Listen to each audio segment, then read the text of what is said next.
Good evening, everybody, and welcome to the Boardroom. We got another exciting episode for you tonight. First of all, tell you about myself. My name's Charles Horton. I am a serial entrepreneur. I've been an entrepreneur since I was 15 years old. Having an abusive stepfather made me want to go out and work. I was making more money than my parents at 15 years old, cashing checks in flea markets, mowing lawns, had over 150 employees mowing lawns when I was 15 years old. I had to have a driver take me around. Been an entrepreneur again all my life. I started a check cashing business in a flea market when I was really young. That turned into a check verification guarantee company that took me till I was 30 years old. Read Think and Grow Rich when I was 18, set a goal of being a millionaire by the time I was 30. I found myself 6 months away from my 30th birthday. I had a company with 150 employees. We were doing $20 million in revenue, but the most I had ever made was $60,000. I wasn't feeling much like a millionaire. I was very competitive. I would beat anybody's prices. My main competitor back then was Telecheck, and I would lose money on accounts and keep them just to keep them. And again, I never made more than $60,000 a year. Some of you are laughing in the audience. I guess you've been there. Decided I didn't want to be that person anymore. Changed my goal to being a liquid millionaire. Sold out to Telecheck within the next 6 months. Thought I was retiring for life. Got depressed.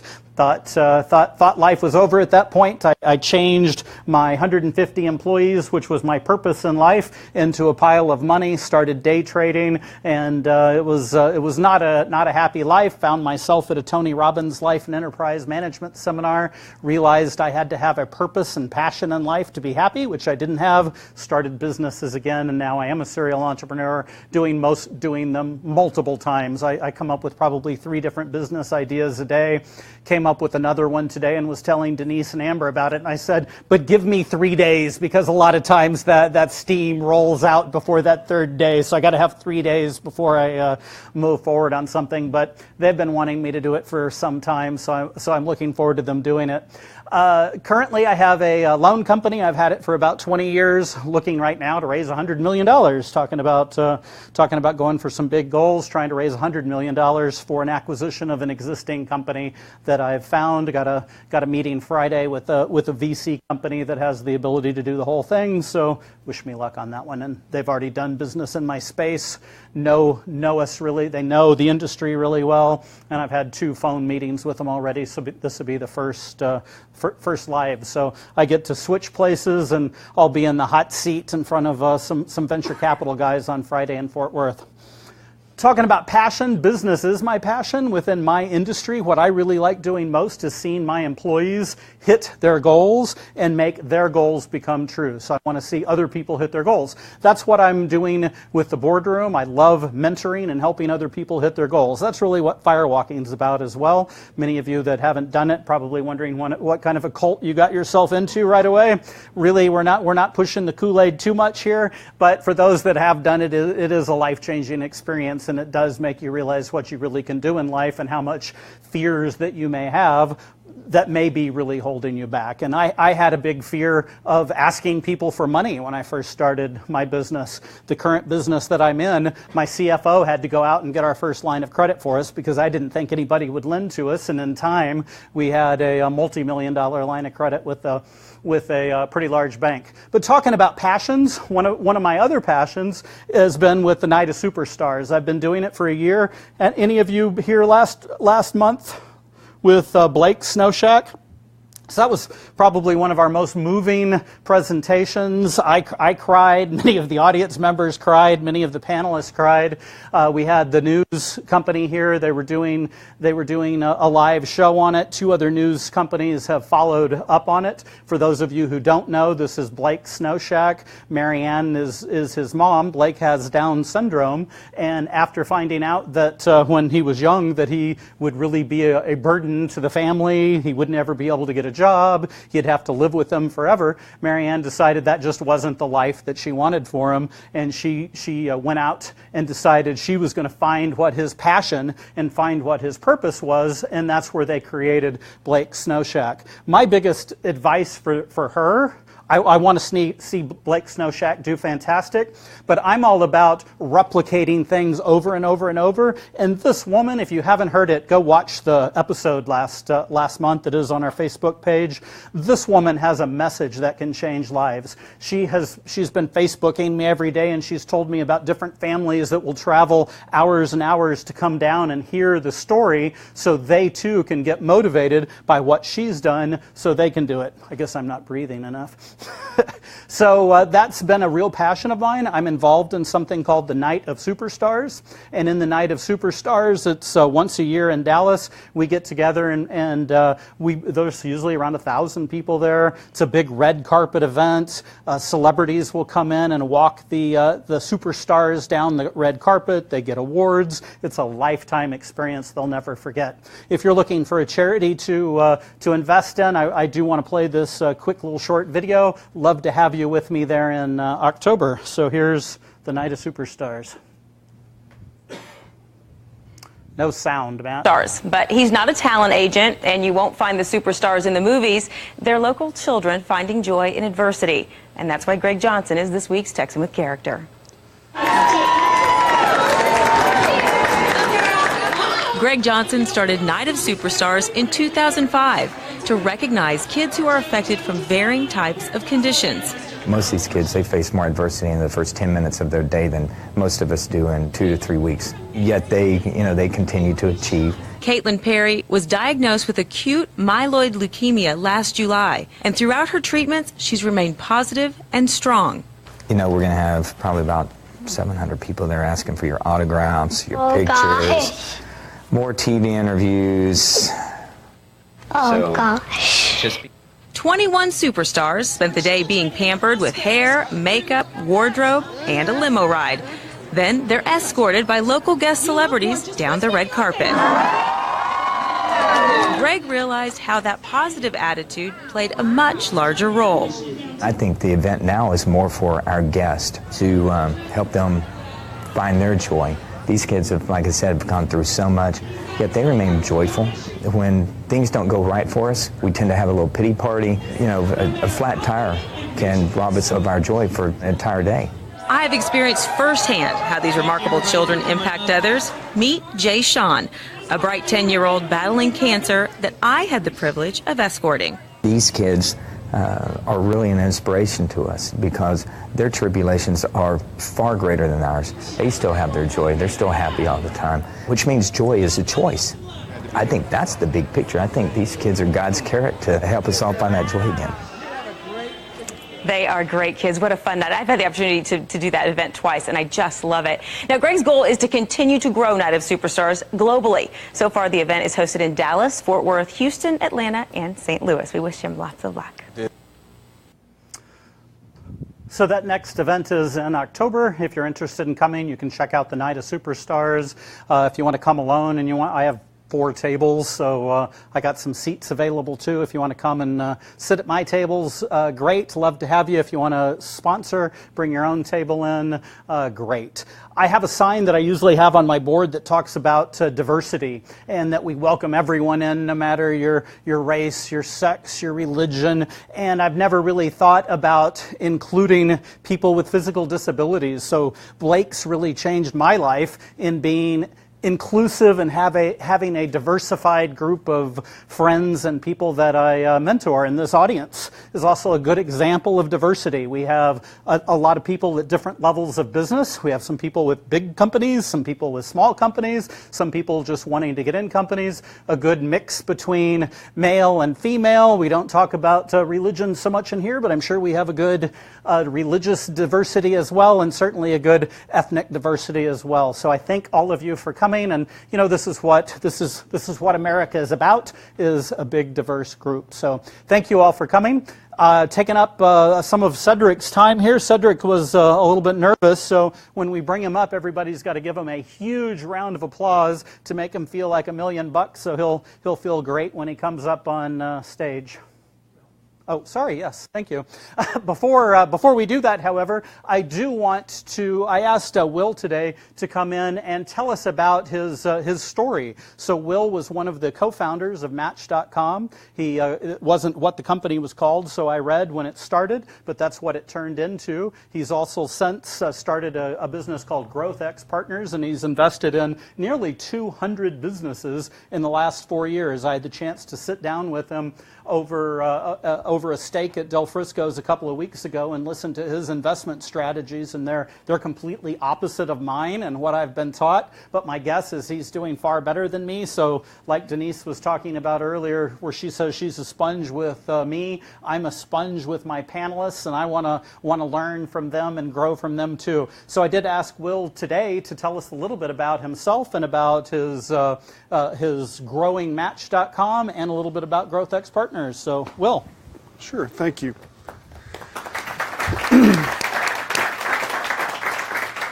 Well, it's good to be here. I started off in southeast Arkansas on a farm down in the Mississippi Delta. Grew up working in the family business. Unfortunately, there's no Cotton 2.0, so it was just a really tough thing to want to do as I grew up, and so I branched out and I majored in industrial engineering, and they don't let you do what you're supposed to do when you're in college, so I found to my horror that the only thing I liked less than driving a tractor was working in a factory. And I found that out after it was too late to change my major, and so I went to my dad and I said, what can I do? I don't want to be on the farm and I don't want to work in these factories. And he told me to come and talk to the Hunt family in Dallas. We had a small family connection to them, and they, N.B. Hunt took me in, and it was almost like a second father to me. He sent us to Russia for 2 years, down to Nicaragua. I actually helped him run a gold mine down there, and so every 2 weeks I would get $250,000 of semi-refined gold. The plane left too early in the morning to put it in the bank, so I'd have to sleep with that under my bed at night. And this is in a country where the average wage is $100 a month. And so I was having panic attacks. It was really, really tough mentally. And so what I would do is I would fly into Miami and I would get a computer book and I'd go back to the jungle and I would study it at night. And I would take the cards and then I would come back to Miami and I would take the test. And when I got certified, and this was 94, so it was Novell Networking, which doesn't really exist anymore, I quit. Said, look, I can't do this. I can't raise a family out in the jungle. And I came to Dallas to try to get into the computer business. I teamed up with a really good friend of mine, Dave Kennedy. This was end of 94, and we did a lot of research. And, there was this crazy thing called the internet, and everyone thought it was going to be like CBs and, it'd be come and go. And we thought, this looked really interesting. And so we started online dating, which in 95, I would tell people what I did and they would physically back up for me in Dallas. I mean, it was, I don't know what they thought we were doing in that building, but we started that at the corner of Mockingbird and 75. It's actually Mockingbird Station now, but we were the last company that was there before they did the transformation. Now, we couldn't really raise money. I mean, this was 95, Will Bunker's a nobody who's done nothing with his life, and he's trying to do an internet business, and nobody knows about that here, and nobody knew about it anywhere, really. So, we had to really find our own way, and the guy that I worked for ran an insurance company in that building, and he said, well, look, I'll give you $90,000 to pull this off. And so I had to teach myself how to program. Neither of us knew how. That was a trip. I mean, it was really tough because there wasn't really any way to learn. You could go down to Barnes & Noble, and if they had a book on it, that was good. Otherwise, there's no Amazon, there's no anything. But what I did was I became very disciplined. I knew from working on the farm that you have about 120 waking hours in a week. It took me 40 hours a week to put food on the table. And then I took the remaining 50 hours a week and I studied. I made, probably 2,000 flashcards of all the programming stuff I needed to learn. And we built the site. It took 18 months. I continued to hold my day job while we did it. And when I finished at that point, we had, I think, about $15,000 in revenue. And we both quit our jobs. My partner worked for Deloitte & Touche. He was on partner track. But I said, look, if I'm going to do this full time, you got to quit too. Like, I can't be the only one. So the day after he quits, AOL drops our machine. And they were moving the computer, and it was literally on one computer between server rooms, and they dropped it and destroyed all our data. And we'd been paying them extra to make backup copies. It turns out they weren't doing it. And, and he and I were sitting there, and he's like, man, if I go back there, if I crawl back and ask for my job, they're going to treat me like the worst. He goes, I'll never make partner. He goes, I can't go back. Now, we were lucky in that for some reason he had printed out our customer list a week before, and so we hand typed in all the data over a couple of days, and that was the only thing that saved us. From that point, we never raised any other money. We focused very hard on the economics of the business. We grew at 30% a month. For 5 years, we were at $14 million in revenue, and is 50% net profit margin. It was a crazy business in how it would spin off cash. Then we sold it to Ticketmaster City Search, and the last thing we did was take what was left of Match, because they had gone broke and had been sold a couple of times, and we ported the data over, and that's why Match is in Dallas. Now, since then, I've focused on the tech business. My brother and sister helped me build our business, and in the farm family, you're used to working with each other, and so we took $100,000, put in their company, and they just sold it at the end of 2015. It was computer security scanning, probably the world's most boring business I can imagine. I helped them some, but every time I'd really get into it, I was just like, oh, this computer security stuff is terrible. No one thanks you for something not happening. They only get angry when it does happen. And so it was a pretty tough business, but they did a good job with it. And then I moved out to the Valley 12 years ago, and I just love entrepreneurs. I love helping people build a future is how I look at it. I feel like that's the human story. I mean, if you look at it, agriculture's the first technology of humankind. So, there was a time when growing food was cutting edge, and that cutting edge changes, and I feel blessed that I live in a time where you can see things change before your eyes. I mean, literally, if you read history, 500 years would go by, and all humankind did was grow food 50 miles further north, and that's it. Like, that's all that happened. And so, I feel blessed that I'm here seeing this explosion, seeing everything happen. I just wished I could live, 400 or 500 years to see how it all plays out. I don't think I'm going to get that chance. But it's fun. And so now I've devoted my life to helping other people that are going through that journey. The sustainable way I do it is I've raised several venture capital funds. They're just small. It's mostly my friends. And we have an inside sales team. So the part of the problem that we focus on is most startups fail not because they can't raise money, although that's how they feel. If I could just raise more money. They fail because they can't sell enough product. And so, our core belief is if we can help people get better at selling what they do, that will give them a much better chance at surviving and thriving and turning it into a real business. And so I've had the fortune to invest in 170 companies over the last 4 years. I've met incredible people all around the country, some from around the world. It's exciting. It's certainly stressful. I mean, my wife, I tell people that if startups were small chicks and I left the room, my wife would stomp them all. She just hates the risk. She hates the drama, the whole thing. So if you're a startup, don't go near her if I'm not around. But it's my passion, and so my belief is that anyone can learn anything and can master it if they work at it hard enough. And so I just try to help people, the people that I help, overcome the obstacles. It's always a struggle. I've never seen the business that was really an overnight success. It generally goes on for a long time and then looks successful.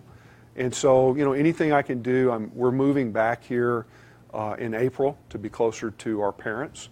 And, I just look forward to being part of the ecosystem and helping. I don't have all the answers, that's for sure.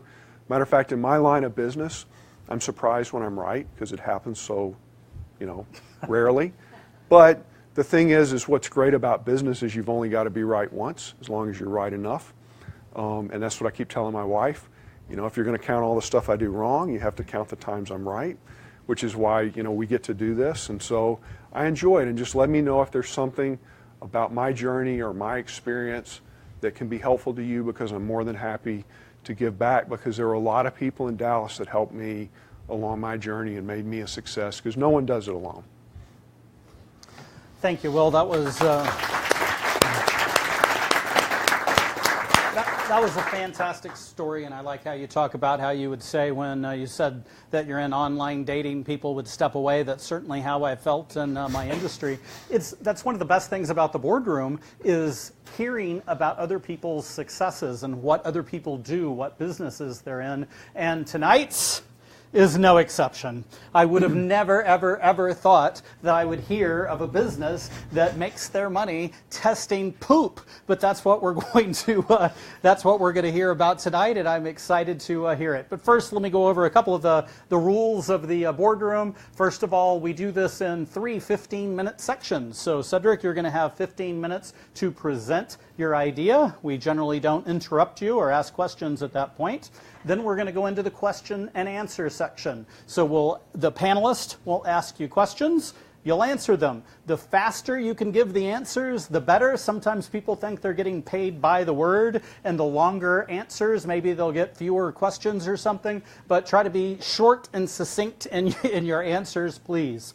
Then we go into the advice round. During the advice round, this is where you can't speak at all. It's only advice. So panelists, please don't give advice during your question section, and please don't ask questions during your advice section.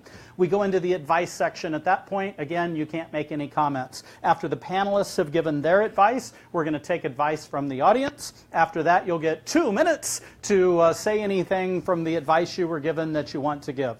This isn't like the Shark Tank, and the Shark Tank really isn't like that either. This isn't the type of thing where we will tell you at the end of the presentation or during the middle of the presentation that I'll give you $100,000 for 51% of your business, and if you don't take it now, you're dead to me. It doesn't work that way at the Shark Tank, even though it looks like it does, and that's not the way it works here. This is generally everybody's first view of a business. When you're doing your presentation up here, if somebody's interested, we'll get with you separately, sign non-disclosure agreements, get more data, that type of thing. So that's how we work. And that's why we put ourselves out really as a think tank, not a Shark Tank. Like our last presenter really wasn't looking for any money. They needed help and advice. And on that note, by the way, I forgot to do it earlier, I wanted to say that the biggest thing that has come out so far out of Blake's Snow Shack is one of our audience members connected them to the Texas Rangers, and that is looking really good. So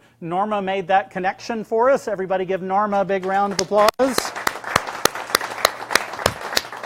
And they're supposed to be getting that good news shortly this week that they're going to be allowed to set up maybe outside in front of the entry levels, and I know they'll sell a lot of snow cones if that happens.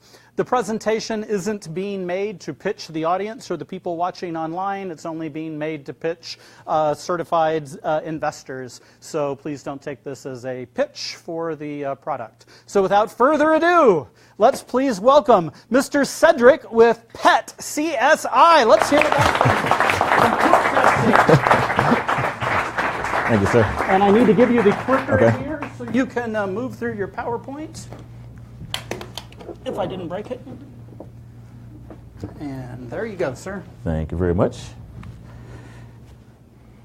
Well, good evening, everyone. Welcome to the boardroom. My name is Cedric Moses. I am the CEO and founder of PET CSI. We are a pet DNA analysis company. Our primary focus, as Mr. Horton alluded to, is we match the poop to who didn't scoop. We do that for the multifamily industry. That's not all we do, but that's one of our main focuses that we're going to talk about tonight. Pet CSI, we actually got started about 7 years ago here in Dallas. The first 2 or 3 years have been primarily education, trying to get the public to understand how DNA can be actually utilized in the industry. And then we actually became profitable in our third year, basically I got our very first client. So what I'd like to do tonight is kind of go through the presentation in regards to Pet CSI, what our services are, and I hope you enjoy this. So as I alluded to initially, Pet CSI, we are a pet DNA analysis company. We do focus on genetics. We do also do breed analysis, and we do infectious disease testing.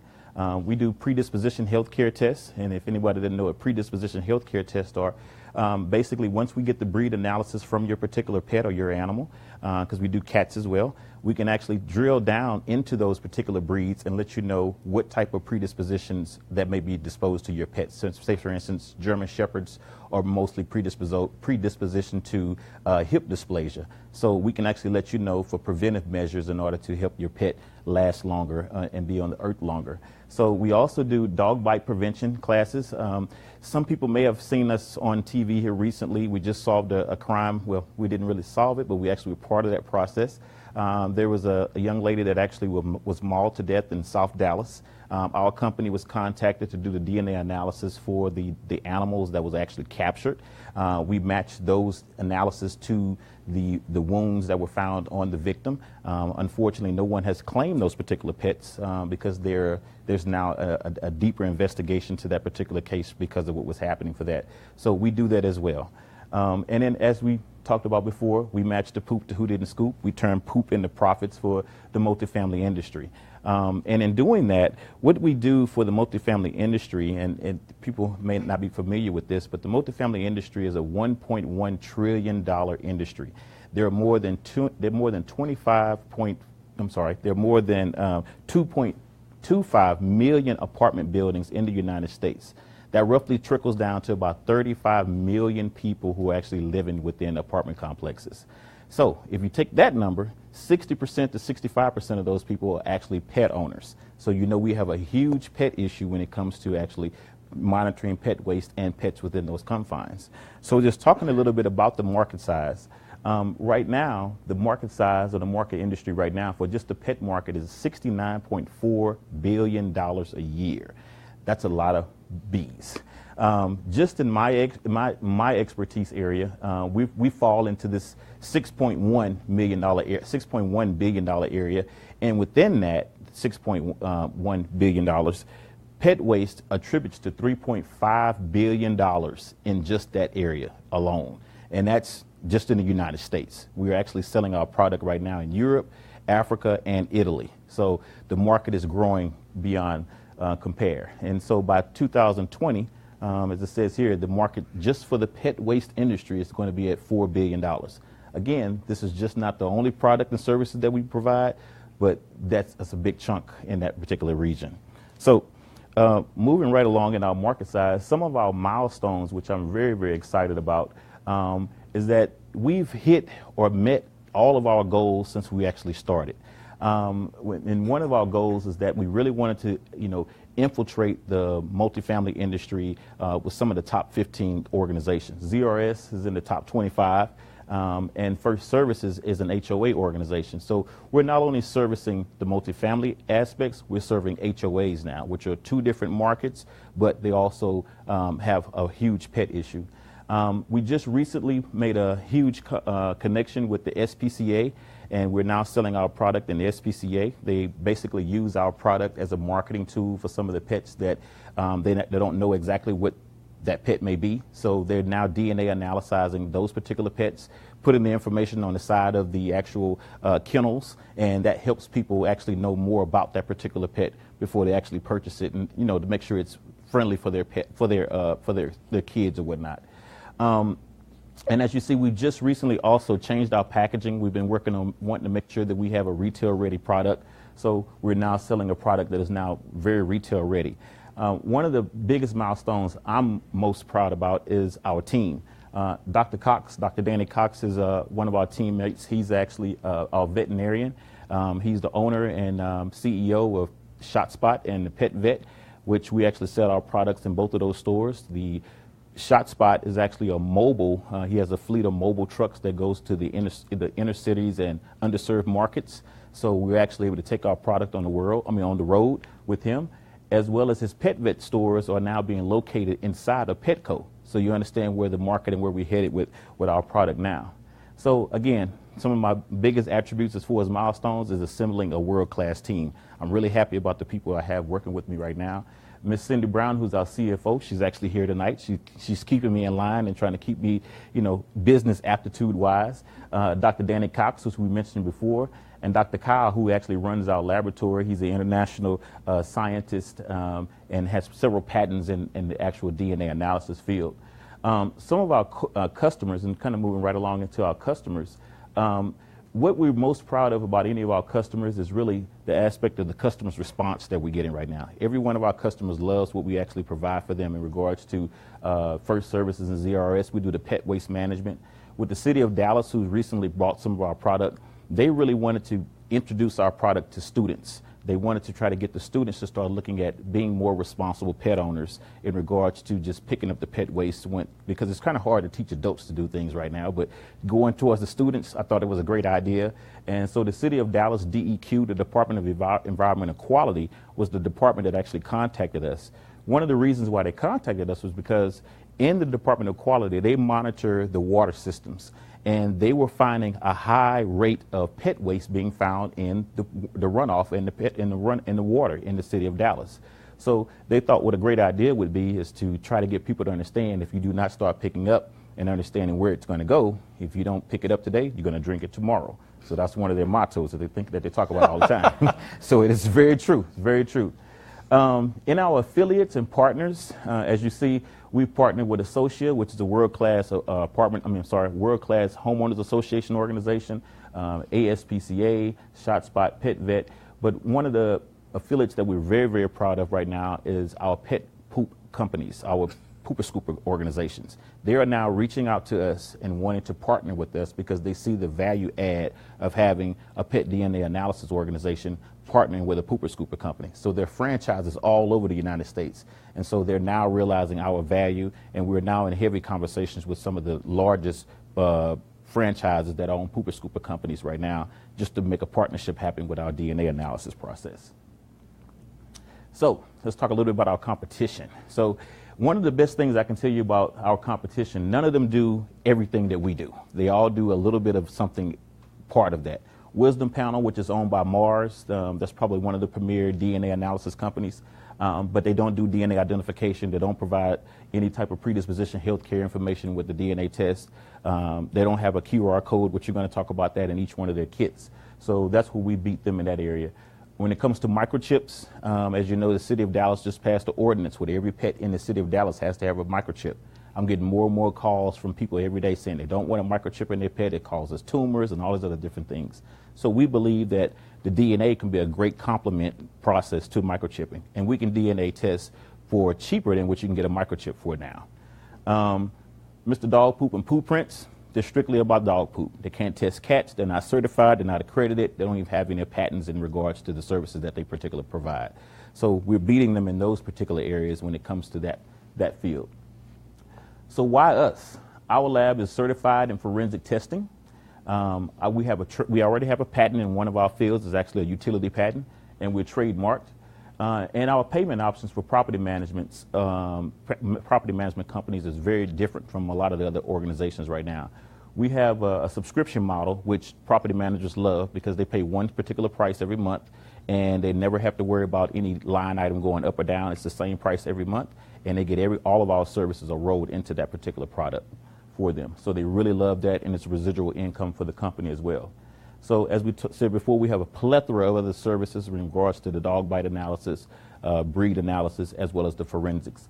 And what we really like about having these other services is because of our client base, being in multifamily, being in homeowners association, we don't have to go far to find our customers, because once we have a customer like a ZRS, they have thousands of people with pets right in their community. So we go right back to them and start servicing them and being able to resell our services to them as well.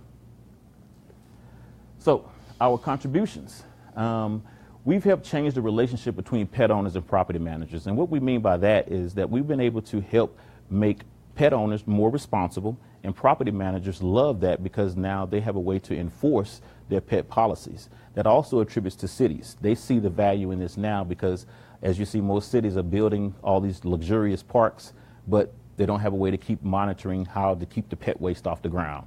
So we feel that we're going to be the industry standard when it comes to registration and being able to identify those pet or those perpetrators in that regard. Bullet number 2, enhanced relationship between pets and pet owners. Right now, wouldn't you like to know a little bit more about your pet? And DNA is probably the best way to be able to find that out. I'm pretty sure someone has adopted a pet before or maybe been gifted a pet. So we can actually do that at a very low cost to let you know exactly what type of pets are within your particular pet. And we can do that up to 5 different breeds in that regard. We create ancillary income for property managers. They love us for that. Our kits are very cheap, our process is very cheap, but they actually turn around and charge every pet owner that they find pet waste on the ground 3 times more than what they pay us because they want to make their money back. So anytime you can make your client money from the services that you're charging, they love you all day. And that's one of the things that we really hold our hat for on that. We offer a monthly recurring payment subscription model, as we talked about before. This is really huge for our bottom line right now because of the fact that no one in the industry right now is offering this type of service or this type of payment process. And we feel that the property managers that we have on board now, the referrals are coming in left and right because of that particular program that we offer right now. We also offer one DNA kit that provides 4 different services. Identification, which basically tells you who your pet is. Breed, which will tell you what your pet is. And then predisposition healthcare, which tells you what may be inside of your pet that may cause it issues. And then we also offer a QR tracking code. Now, everyone's here familiar with QR codes, I'm sure. So the QR code, each kit that we actually offer comes with a QR code identified directly to that particular pet. In that QR code, what happens is if someone were to scan that pet, they found it on the road or found it downstairs in the basement or found it at the 7-Eleven, they could scan that QR tag and 2 things are going to happen. Immediately, the pet owner is going to be alerted that someone just scanned their pet tag, and they're going to receive a reverse GPS tracking of where that tag was scanned, because every time you scan somebody's QR code, there is an IP address attached to that. So they're going to get a map that's going to say, hey, your pet was just scanned at the 7-Eleven. Also, what will happen is the person who actually is scanning that particular pet, they're going to get information that says, hey, this pet belongs to X, Y, and Z. If you put in the emergency contact information, you can contact their veterinarian or contact the person downstairs where that person particularly lives. So we add these extra added benefits also into each one of our kits to help make that sale from our property managers to the resident easier. It also helps us just adding more benefits and services. We also designed a mobile app which it's free to all the users within the property management area, and it has a lot of different features such as our pet concierge features, which is basically a customized push button where you can find the nearest pet park, the nearest groomer, those things of that nature. So it really helps the property manager resell this product easy to the resident and having them to utilize it. So what's next for Pet CSI? Well, sales team. We are now poised to start looking for different ways to grow our company. We're looking at affiliates, licensees, as well as employees because we're growing. We have different areas that we're focusing on right now. Our primary focus is the multifamily industry, but we do have the procurement side as well as dealing with city government. And now that we have retail, we're going to need some assistance with making sure we're doing the retail process right as well.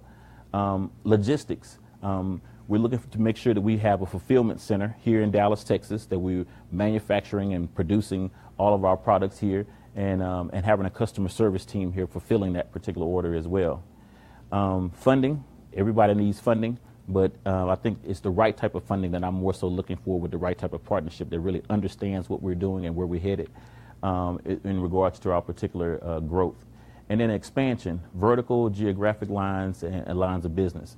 Like I said before, we're in 3 different countries. We right now currently have a little bit more than half a dozen different management companies that are using our services.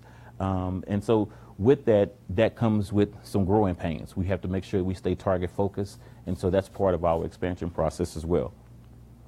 So with that being said, I would like to I want to pass out some of my samples to the panel, I want you guys to actually get your hands on it and be able to feel exactly what each one of the kits have. So Ms. Denise is actually going to do that for us. In each one of the kits, it's basically a really simple process. The pet DNA identification kit comes with 2 swabs. It also has the QR codes, which you see here. It has 2 tags in each one. You get a return envelope, you're going to have instructions, and then you're going to also have your DNA registration form. This is basically this simple kit right here will do everything that we actually offer. It does our identification, it does our breed analysis, it also does our predisposition healthcare test, as well as it matches the poop to who didn't scoop. So this is the initial DNA kit that the panelists now have. And then we also have our pet waste collection kit, which you see everything here, which comes with a pest waste collection cup, the spoon, pair of gloves. Cleanliness is next to godliness, because I want to make sure you don't get that on your hands, registration card, and instructions. And the process is very simple. What I'd like to do real quickly is run this quick video for you and let you kind of get an idea exactly how it works.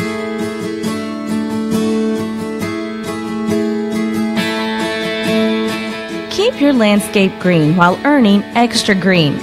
Partner with Pet CSI, the nation's first laboratory dedicated to animal DNA profiling. Pet CSI will play detective to those unsightly packages left behind by anonymous furry friends. The process is easy. Register all your community pets with a simple swab test. Then, when faced with forsaken feces on your otherwise pristine lawn, simply submit a sample via the Pet CSI collection kit and we'll match the poop to who didn't scoop. Our turnkey pet management system comes with everything you need, including leasing addendums and resident notification letters. This innovative program not only keeps communities looking and smelling like new, with Pet CSI's profit-sharing model, clients get the opportunity to turn poop into profit. Plus, Pet CSI assists property managers with city pet registration compliance, so you won't have to worry about paying city fines for unregistered pets or pooper-scooper violations.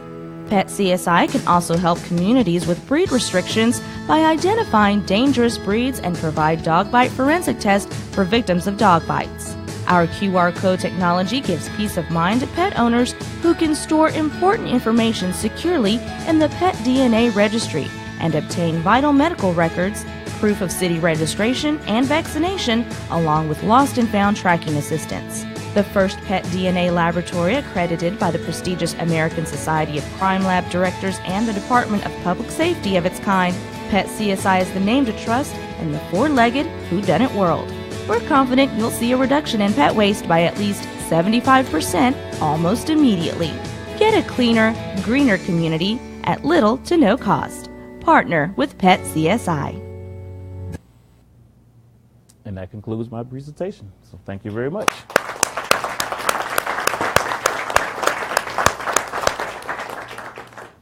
And so now we go on to the question section, no advice. And Carla, you got the hot seat, so you're first.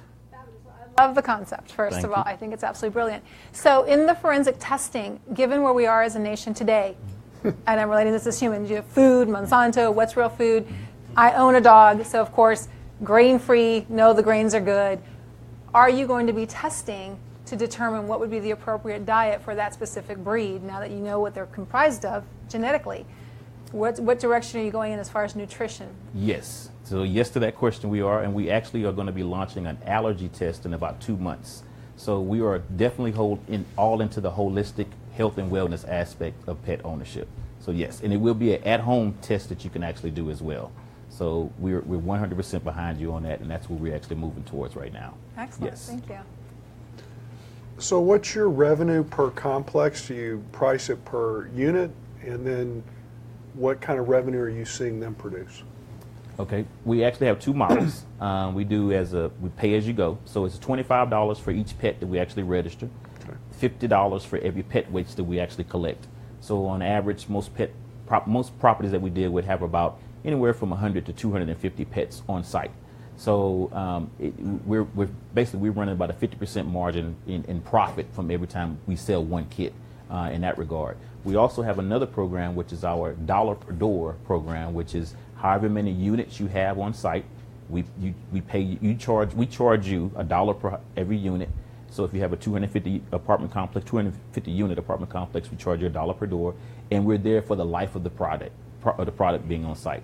And so what we see now a lot of times is that most property managers are going towards $1 per door because they like that single line item and they don't have to worry about it going up and down. But they also like it because most of the properties that we deal with, on average, they charge about a $350 minimum fine for every pet waste that they find on the ground.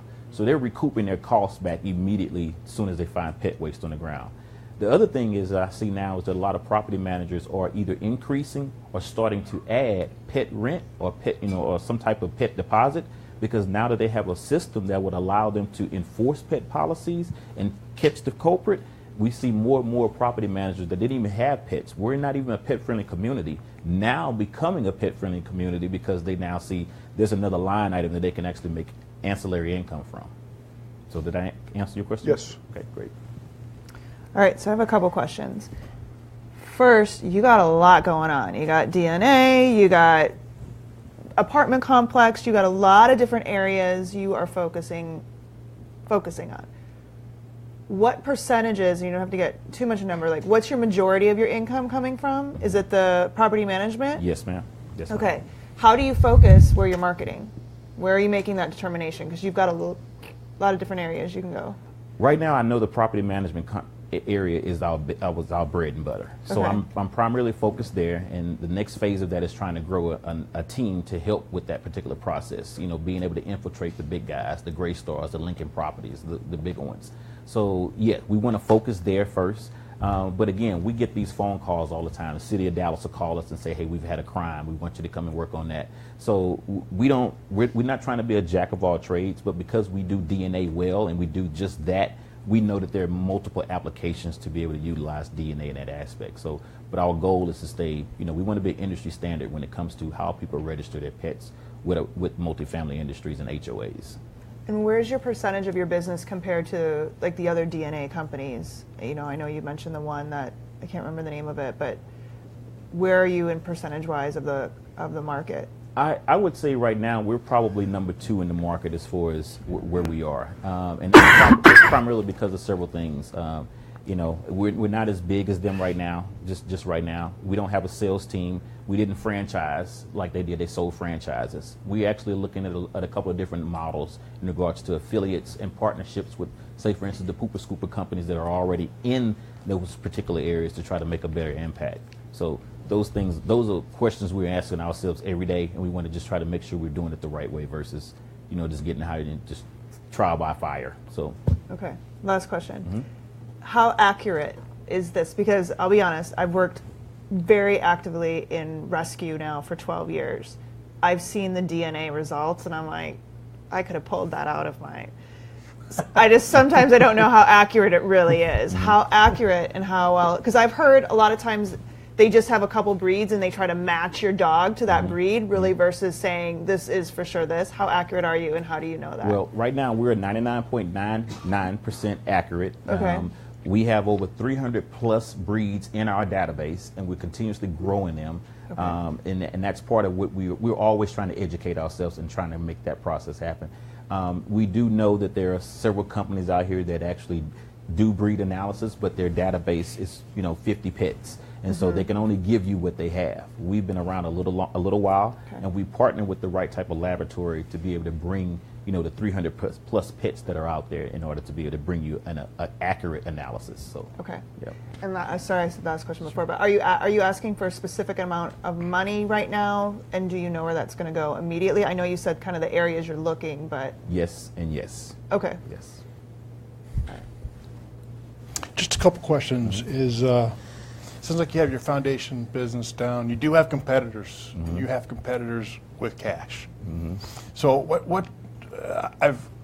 I'm a small company, but I've stayed ahead of my competitors just through ingenuity.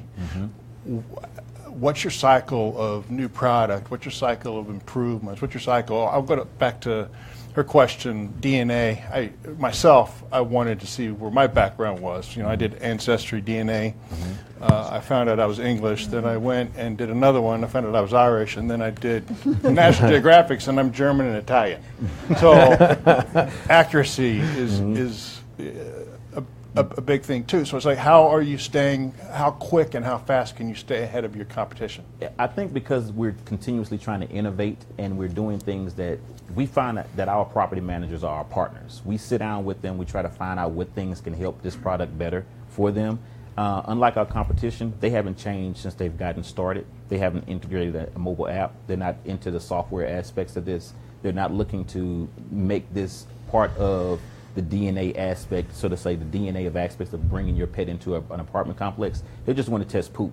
Our goal is to also bring an enhancement to the community, not only just making you submit your DNA when you move into the community, but also giving that consumer some in-use processes by giving them the mobile app, letting them know they can do breed analysis. Again, none of my competitors can do breed analysis but Mars. They've all been banned from that particular area right now because of some patent laws, and we got ahead of that aspect.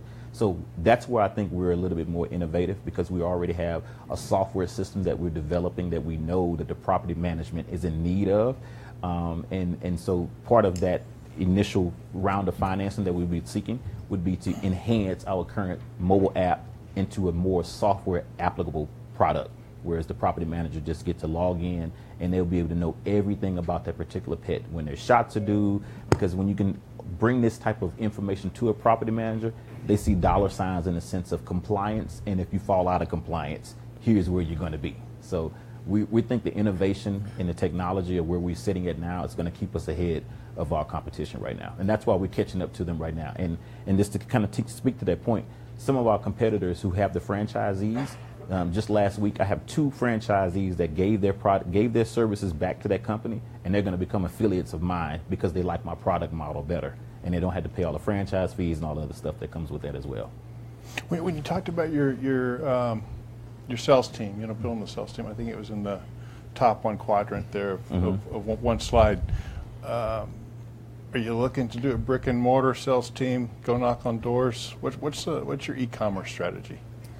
I think it's going to be a combination of a little bit of both. It's going to be brick and mortar, but I also feel that because of the way the world is set up, I'm going to find the right salesperson who knows someone to infiltrate the Gray Stars, the Lincoln Properties, the big guys of the world, that we can organically grow our sales team. Like I said, again, we have people in every state just about who's called and said, I want to resell your product. But my goal was to solidify these contracts first so that I'll be able to sell a product that already has an end user to an affiliate that can go right to that door and knock on it and get that sale, versus it being a cold call type of process. So I do believe we're going to do a lot of online sales in regards to being a web-based company, having that web presence. But I think it's going to be a little bit of hardcore door knocking, getting in front of the right people to make that process happen. Okay. All right, Cedric, I'm going to ask you a few questions that probably involve a little bit of shorter answers than you've been given here. I think that one of the fundamental issues I'd like to know more about is, having lived in Uptown, having lived in downtown, most of the apartment complexes are what you'd call open communities, where there's grass outside. Unless you have every dog's DNA on file, how could you pinpoint who pooped the lawn? Okay. Well, if that particular property was set up with us and we had a culprit that may have not DNA analyzed initially, and we had poop that was on the ground, and we couldn't attach it to a particular user in there, that DNA still is going to stay in my database for the life of it. So as those property managers do their audit process either every 6 months or every year when they're going back through, they'll either find somebody that either lives on that community that has never registered their pet, and when they do register their pet, it's going to go back to that initial pet waste and catch them. We've had people that have lived in communities for 2 years, never registered their pet. The day they registered, every one of them fines that came back, that property manager attributed to them. So DNA does not lie. It's not going to go anywhere. It's going to be there forever. So I appreciate that. I guess, and that ties to my next question. Okay. Who is your customer? Is it just apartment complexes, or do you have anyone else in mind? Right now, my primary customer is the apartment complex, the multifamily industry. I would say my second customer would definitely be either a city or municipality that actually has a little bit more control to be able to enforce these particular laws. If you see what's happening in England and Europe, they've already started with having the registration process. You submit a DNA when you actually register your dog now. we know that's going to happen here in the United States eventually because the pet waste issue is just out of hand. Okay, thank you. Thank you. Then the last thing I want to know, I think this is very important. I think we need to get some more details about pricing, and I think there was some questions asked earlier about revenues. I need talk some numbers to me. Let's start with pricing. Okay. What is the ultimate cost to get something tested? Let's say I'm a property owner. There's a questionable thing, laying on my lawn here, All right. trying to figure it out. If it's the dog, if it's a homeless guy. I send it to you. I send it to you. Right? All right. I hope the answer's Right. not right. Right. Okay. What's my cost? $50. Okay. Right now it's $50 for every pet waste sample that we get into our laboratory to test it. That's it. $50. $50. Okay. And that creates a file. Now I have the record on it.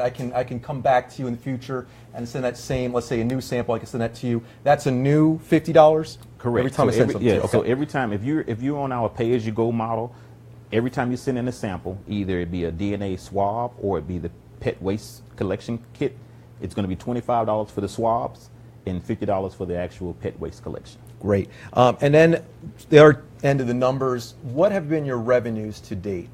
Revenues to date, we've been averaging for the last 3 years, a little bit more than $100,000 a year. Probably about $75,000 to maybe $80,000 has been all profit from that. Our cost is very minimum in what we're doing right now. We're doing some pretty good numbers. We just need to replicate myself in order to do that even bigger. So, Cloning. exactly. Look, I got a partner that's trying to get me into that right now. And Cedric, one last thing. This Yes, is sir. right now you're focused on the North Texas area. Is that correct? The DFW area, or have you looked out? I just came back from Ghana. I've been a lot of different countries actually reselling this product right now. Like I said, I'm in 3 different countries right now reselling the product. Counting in the United States, I'm in 22 different states in the U.S. right now. We have 6 different management companies that are using our services that are all over the United States. So it's growing. I can tell you right now, it's definitely growing. Excellent.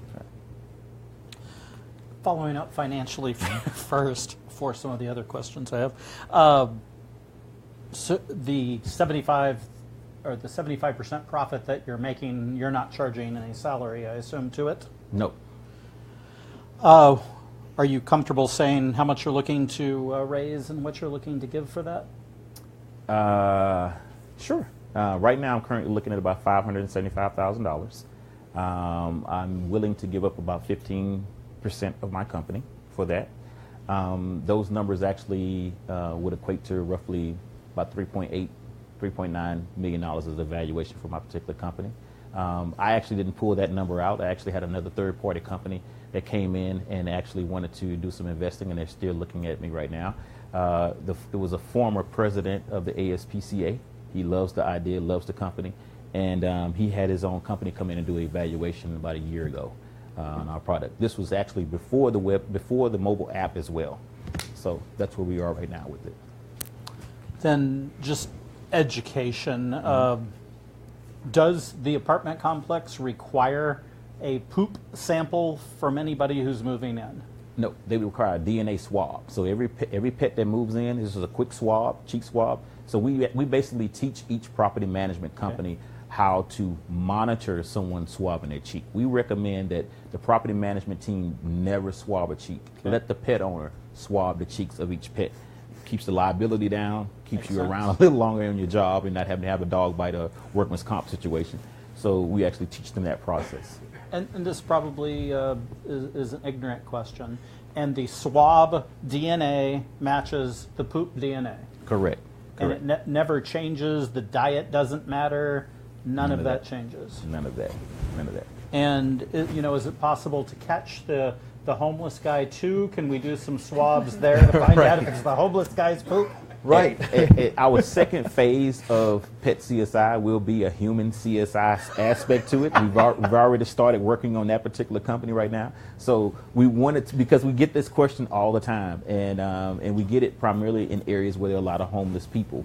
And so when we do get samples in, sometimes they're a little questionable could it be a raccoon, a human, or whatever. So we just know that database is going to be endless in that regard. So we will be testing that here pretty soon. people are going to tell me I'm going to go overboard on this one, but Denise will appreciate it.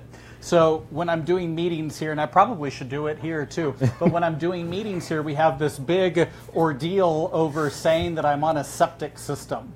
And could I DNA all of my tests so when somebody flushes something nasty down the commode, it expands in the pipes, and then I have to call the plumber out to fish it out? Would they then be able to use that and test DNA back, and I can find out who flushed that? You can send the bill to the person who did. Yes, we'll be able to tell that. We're going to test everybody that comes here from now on, Denise. Not to gross you out, but what's really interesting about DNA when it comes to fecal matter, the DNA on fecal matter is actually found in the outer area of the fecal matter. It's not in the internal pieces of the fecal matter. So we ask you, when you actually submit the fecal to us, do not play in it, don't chop it up, don't dig in it. Just cut a piece of it off, put it in the cup. Do you have to emphasize that in the training? Or oh, yes. You would not believe. People want to do everything else with the right thing with it. So, yeah, if the DNA is actually on the outer, it's on the outer area. See, that wouldn't have occurred to me, but okay. Stop playing with your poop. My last comment here, again, just being funny, is when you said you were passing out samples. As we talked about firewalking, the person I bought the Firewalking Institute from wrote a book called Extreme Spirituality. In his seminars, you would sit down in the room as part of the firewalking seminar, and he would pass out a bag full of this sample fecal matter, and you would smell it, you would touch it, and if you were brave enough, you would taste it and then describe all of the textures, smells, and tastes. That's the advanced seminar, so we won't do that in the first firewalking seminar. Anyway, there was no comment necessary on that one. Since you two were first and you only answered one question, Carla and Will, did you have other questions you wanted to ask, or is everything covered? Not after that comment. We're good. Neither of you? Not a question. Okay, well, we're going to go to the... We're going to go to the advice section then. Again, this is advice only. No comments from you, Cedric, please. Carla, advice. Well, again, I love the concept. And I think that you clearly are very focused on the apartments, and then second to that would be the municipalities. But I think that since you have coming out the actual testing on the wellness side as far as nutrition, I think you're missing a much bigger area that you could be playing in. For as big as the apartments are, health and wellness is one of the leading industries, period, all time.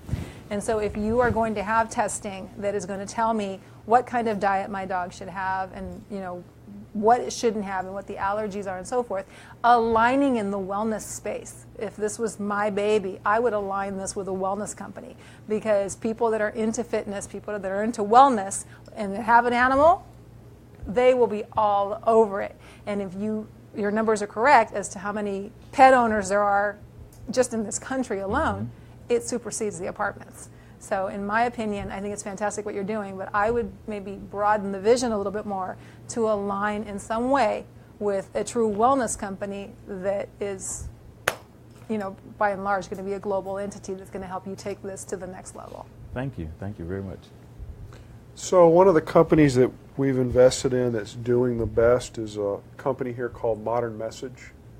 And they sell to apartment complexes the solution of getting people to put in a review when they're not pissed off, which is a lot harder than it sounds, because most people only put a review when they're upset. They have built a very big business down that vertical of selling to the complex. I mean, yes, the broader market is much bigger, but it takes consumer advertising or a partner that would have the right distribution channel. John Hinckley, he's unfortunately named, but John Hinckley's the founder of that company, and you might be able to learn from them or share relationships with them, because they just did a pretty big A round and a very nice valuation off of just hitting that vertical. And it took a little while to learn how to sell into it, but once they mastered it, it's been brilliant. Thank you, Mr. Buckner. I appreciate that. Yeah, so on that line, I would say, just from my previous question, is there's so many different areas you're going in, especially since you're limited, especially right now. Focus on the one, and I love the reoccurring monthly income. That's definitely, because even with DNA, once I get the DNA on my dog, I'm done, right? Hopefully. So I would really focus right there, get that reoccurring revenue on that.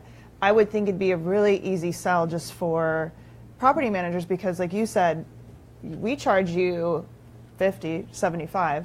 You get to make $350 and find that, and find those business owners. Plus, your property is much better. It's a win-win. So I would definitely, that would be my focus right now, and just heads down. Sure, you can sell a DNA kit to somebody asking about it, but while you're really trying to compact your income, get what you can for it, or not just your expenses, I should say, versus income. Focus on that route. I think that's just a great avenue for you right now. Thank you very much. I've started 3 companies. They're all still operational and successful, and I didn't borrow a penny to start any of them. I started them on my own and just brick and mortar. But I looked for the easy route, the ticket to ride. I looked for a partnership that was already extensive, already out there, and how could I bring something to their product that would enhance that product. When I talked about these large corporations that I worked with, like Apple and Hewlett Packard, they'll ask us to look in their health and welfare programs relevant to things that the employees can buy on a voluntary basis. They could buy cancer coverage to enhance their health care. They could buy critical illness to enhance. They can buy voluntary life, things that they can take with them if they leave that company. Do you know what sells the most when you go in and offer those packages? Pet insurance. Wow. #1 selling voluntary product to employers like Facebook, employers, thousands and thousands of employers. And there's about 4 or 5 major ones out there. It's pretty intriguing to them. Thank you. It enhances their. They're providing pet insurance for the illness of their pet. You're going to show them a DNA sample, and I've taken them, and it tells me what I have a propensity that I may have later on in my life. Mm-hmm. Well, you upset a pet owner. I mean, that kind of might upset me. Okay, Alzheimer's down the road for me. It might be starting right now. But if you look down, if you say your pet has a propensity for this, they panic. So they're going to have an avenue like, how do I do to help? What kind of diet to help prevent? Mm-hmm. But that fits right into the pet insurance hands. It's insurance. Thank you. You're absolutely right. Thank you. Thank you. It's lead gen. I like it. Mm-hmm. Cedric, I got to tell you, you have just an amazing ability to present something. Your public speaking is excellent. It's very clear to see your vision and everything. I mean this as a compliment. If there's anyone in the world that can get somebody to pay $50 to FedEx their dog's poop, it's going to be you. And I'm telling you, you do great. Thank you. I'm going to be honest. So I appreciate learning more about the business. When I first heard about dog DNA testing, not really knowing what that was, the first thought that came to my mind is until male dogs are going to be possibly sued for puppy support, there's no business, right? There's no business. You explained it to me, I think, really well, and I think I'm starting to catch on to that. But if I can echo some of the comments here, I think the biggest theme would be this. I love the business potential, I hate the positioning right now. I just hate it. For one, I think I agree. I think there's more potential and maybe more profit by taking some of the stuff that you have right now and just repositioning it slightly. For example, you look at the city of Miami, they banned pit bulls. And in Miami, there's a saying, if it walks like a duck and if it quacks like a duck, it's a pit bull. Right? They're going to call everything a pit bull. Mm-hmm. So you would be able to help out, I think, shelters that have these dogs they don't know anything to do with. And somebody goes in there saying, that looks close enough to being a pit bull, I can't have that. You would be able to say, no, actually, that's not a pit bull, and we have the DNA proof of that. I think there is maybe tremendous value for what you're doing. The issue with testing dog poop is this. I can go to Walmart, I can spend $3 on a bottle of cayenne pepper. This, by the way, works. This works, by the way. I looked it up. I had a dog that was pooping on my lawn, and I found this out. You sprinkle a cayenne pepper, you will never have dog poop in your yard again because they smell the cayenne pepper. They hate the smell, and they don't go there. I can spend $3.50 on that, and I can spend $30 on a video camera, and I'm set. I don't have any question who pooped. If somebody does, which they probably won't. The idea that if I'm a dog owner, I have 2 golden retrievers. If I went to an apartment complex and I got to pay this pet fee and all this other stuff, and then they tell me they're going to have to DNA test my dogs, I'm not signing there. It's a tremendous invasion of privacy, to me at least. I think there'd be others that would feel that way. And even if you do get enough people to go through with it, I think you acknowledged the biggest issue earlier. A lot of apartment complexes, that yard, you don't know whose dog, whether it's a dog owner within the complex or it's a dog owner from, not to pick on a certain town, Flower Mound. I don't know, somebody takes their Flower Mound dog, down to Uptown or wherever else and poops there. We have no way of figuring out which dog that is. So there's sort of a limited ability to actually accomplish what I think you initially set out to accomplish. Therefore, please, in the spirit of being constructive, consider some of the advice I think the panelists are giving you. I think by pivoting this business, becoming sort of the Ancestry.com of dogs, and being able to rule out certain breeds, that, I'm telling you, that is a business right there. And I think you will do extremely well in that area. And I wish you luck. Thank you. Thank you very much. I appreciate that. Thank you so much. Sure. I echo Dr. Penny's comments on you're an excellent speaker, you do an excellent presentation, and I think you're the guy, like he said, that will get somebody to pay $50 to ship their poop. I did a back in my check verification guarantee days, one of our products was apartment complex approvals for people that were coming in. So we had a big database of people moving in and out. And I was laughing earlier just thinking that, you sit down and they pull you up to see if you can stay there or not. And they go back, well, we got 3 dings of your dog leaving poop. Do you still have that dog around? That's really interesting. I understand Dr. Penny's point, but if everybody's doing it and it's required, then I think you got a hell of a product. So that brings me to my big point. I would be spending a lot of time and effort. I'd have a lobbyist for sure. That's where, I don't know what your sources and uses of money is, but I think having a lobbyist that will go into cities and help push your ordinance to get a required DNA with registration, I think that's where your money's at. That's where you're going to get the biggest bang for your buck. So that would be a big suggestion of mine is you stay on those city ordinances to get that absolutely required, and then you have to do it. There's no ifs, ands, or buts about it. I love Tom and pet insurance. I don't know if his comment was you doing that or you outsourcing it. In either case, you have a good database. You talked about once somebody registers, you can talk about the other products that you do. And I agree with Tom entirely. Pet insurance is a big thing. A lot of people come borrow money from us because they don't have money to take care of their pet. That's a big expense. I think it's 50% of the population can't come up with $400 if they need it. So when the pet gets sick, having pet insurance I think is a big deal, and I think you can outsource that if you wanted to, so you don't have to, so you can make money on it and not have the financial liability of it. I'd love to sit down with your financials at some point and just look how to maximize the income that you're getting from your sources. That's where I always like to go first and just see if your pricing is proper for everything that you're doing, and if there's not some more money sitting there that you could go after and make. One thing that you said that really troubled me, just as an entrepreneur, is that you're only doing $75,000 to $100,000 worth of revenue a year, and you've traveled to Ghana.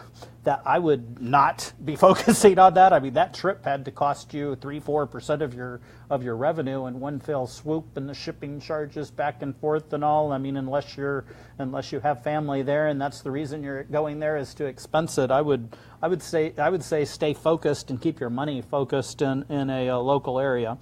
I preach at a lot of these what people are looking for money, and Will's kind of told me that maybe my way isn't the way all the time, but my mentor Jay Rogers has always taught me that if you're going to invest in a business, that you either have to have liquidity or you have to have control. And I have money.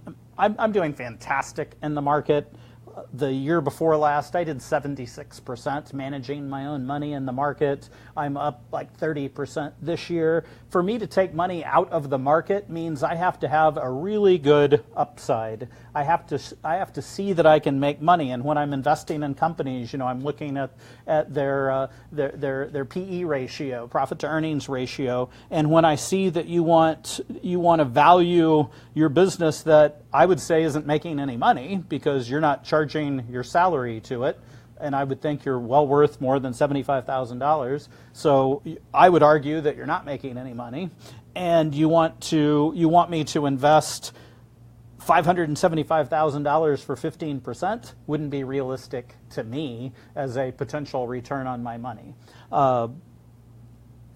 Love the business, love the model, love to sit down with your financials and brainstorm with you more. Don't charge a thing for doing it. And if you're interested, we can do that. And, I'd be interested at the right valuation to get in on the business too. But if you can get $575,000 for 15% of your business, go do it. It's not coming from me. So yes, and thank you.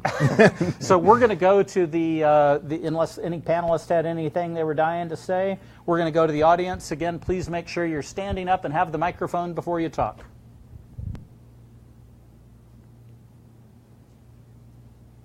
Hi.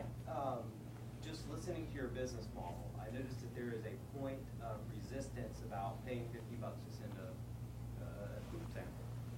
I think that there's an opportunity for you to eliminate the resistance with a little blend on your business model and complete the customer value cycle.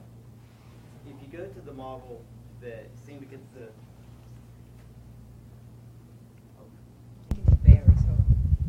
now I turned on. Do I need to start over or just go from there?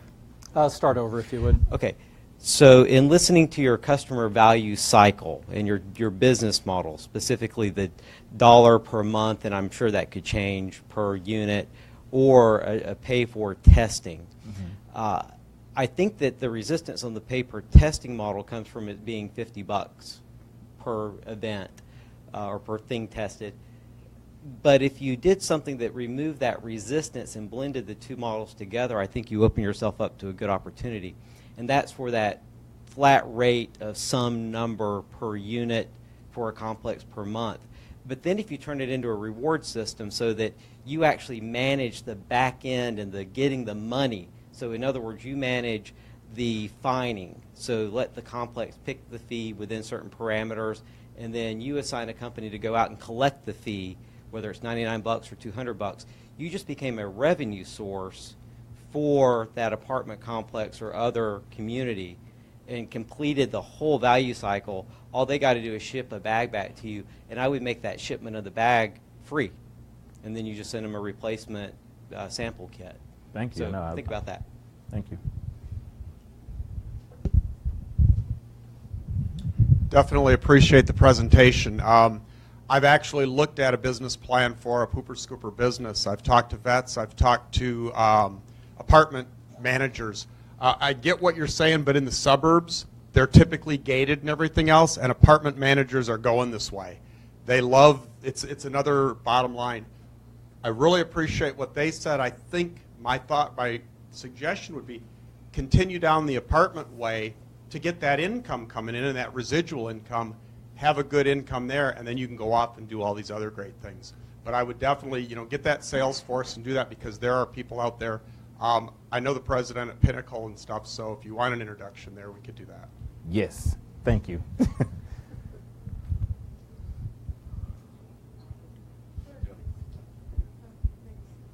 Okay, so what I like is you have B2B and you have B2C. I'm speaking completely on a PR and marketing standpoint because that's my expertise. So B2C, very easy to get on the news. B2B, not so easy. Because when you get on the news, what is it that matters? The viewers, right? Mm-hmm. So what you need to do is figure out what the viewers care about. So if I were you, I would get on like any forums of people complaining about people's pets and crapping on the ground, right? Mm-hmm. All over the place. Frisco, look in Frisco for sure. Mm-hmm. And then you find that person, you reach out, Then you have your poster child. You have the person that will go on the news and talk about, I'm tired of this, blah, blah, blah. And so now you're focusing on the consumers, and then it's on the news because now it's a news story, and then the businesses that are going to pay you will see it. So that's my advice. Thank you. Thank you. Thank you very much. I have two questions. First one is Can't be quick questions, has to be advice. Oh, advice. Advice, then I guess I would stick with two pieces of advice very similar. One is with the geographical space, especially with regulatory and shipping, feces and, fruit's hard enough by itself. Seems like it could be an expensive process to not localize first. And the second one was strategic partners. It seems like pooper scoopers, while focused on the same animal, it's not really focused on your same, to Sherry's point, the same B2B concern. Pooper scoopers seem more like a B2C product, but if your target market is a B2B product, you might want to partner up with property management software that is selling to, for example, Hunt Enterprises in California has 50 residential locations and 50 commercial locations, and they use some, knockoff software that has about 100 clients just like that. And that way you're selling a different product, same value, but you're just developing that relationship with, somebody else. Great advice. Thank you so much. Well, first of all, I want to say I really think you should follow the advice of the panel, especially with the health and wellness thing, because I lost a pet 1.5 years ago, and to me, to extend her life would have been priceless. I still can't even get another pet because I'm heartbroken. I was like losing a family member. My second piece of advice is come talk to me because I know several of the executives at Gray Star. And my third piece of advice is come firewalk with us. Thank you so much, Amber. Thank you.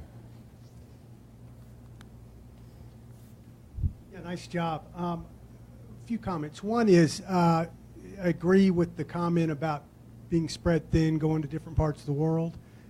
You also alluded to setting up a fulfillment center. And I don't know how you can really support that with your cost structure. That was didn't really get into the complete total disclosure of what your overall cost structure was for this. Another comment is I think you're spot on with the emergence of dog-friendly communities. I mean, I know some people that develop these communities, and it is a competitive edge for emerging properties, just like a physical fitness center or whatever. So worrying about those opportunities opposed to the ones that don't have them, and which dogs in the yard seems to be a focus area. If you just drill into that, you're probably going to go someplace, and can visit with you a couple other thoughts consistent with some of this afterwards. All right, thank you so much. Yep. Appreciate that. Anyone else? I'll take a stab at it. Great job, man. I really like your presentation. Thank you. Thank you. Just a few things that came to mind. For your analysis of the fecal matter, I'm assuming your laboratory is using LCMS or gas chromatography, mass spec for the analysis. You're probably, you're having a cost of a box and cost of shipping back to a main laboratory. Why not consider partnering with your local Quest or LabCorp laboratories, because they have satellite facilities in every small rural town and, of course, all across the metropolitan areas. Might be a huge cost savings for you if you were to partner with some of these big laboratories that already have the instruments and are already paying the salary and the payroll to do these analysis, and then they can directly send those results back to your customer in 24 hours. Just a thought. Dog breeders, I think there's a little niche there. You're onto something with the allergies. My mother-in-law, she breeds Coton de Tuileries. They're these little dogs that are $2,800. We just got one. The dog has allergies. It's supposed to be a beautiful white dog that looks like cotton, but it has black eyes. As a consumer, if I would have had an analysis that told me this dog had allergies, I wouldn't have paid for it. I think there's other people out there that if they had that type of data and that type of information, might be another niche to move towards. Also, your microphone's moving further and further from your mouth. So sorry, sir. Yes, sir. Also, as a city council member, this would solve a problem that our Parks and Recreation Department has with the investments that we've made in dog parks. We've done studies that show that 65 to 75% of our citizens own at least 2 dogs. Okay, They're allowed to have up to 4. We require vaccinations, we require registration, but we only have about 30% compliance, because currently how we do that is they have to take their dog to the veterinarian, and that's where they register it at. But if they could come to town hall and give us a swab, it might be a little bit easier, and we would probably have more success out of those irresponsible dog owners that don't go to the veterinarian. And I'd like to get you in front of my city council. And which city are you? So he'll... Hickory Creek. All right. Awesome. Thank you. Great contact. Thank you. Yeah, you bring up a point on this is, okay, so it works perfectly. You're working against yourself. So you're doing this with the threat of enforcement and fines. So you scare everybody that they're going to get whacked with a $350 fine. That deters the behavior. So it seems to me it wouldn't take too long before you no longer have a problem, right? So there goes your $50 report. How do you sustain that model if the threat works? He can't answer, so this is advice. Any other advice? Then thank you, everybody. And now you get 2 whole minutes to respond to any advice that you want. Wow. My 2 whole minutes. First, I want to give thanks to Greg Johnson, who brought me here the very first time. I got to give special thanks to Ms. Denise, Ms. Kim, who've been advocating to push me to get to do this. Mr. Horton, I can't thank you enough for the opportunity. This is my first time ever pitching my company, my business. I'm more so I'm from the old school. I believe in selling myself to success, so I believe that I was going to make all my sales, make all the money I needed, would never have to go to a venture capital or anybody to try to get any money, and I still believe that. I think I can make it work.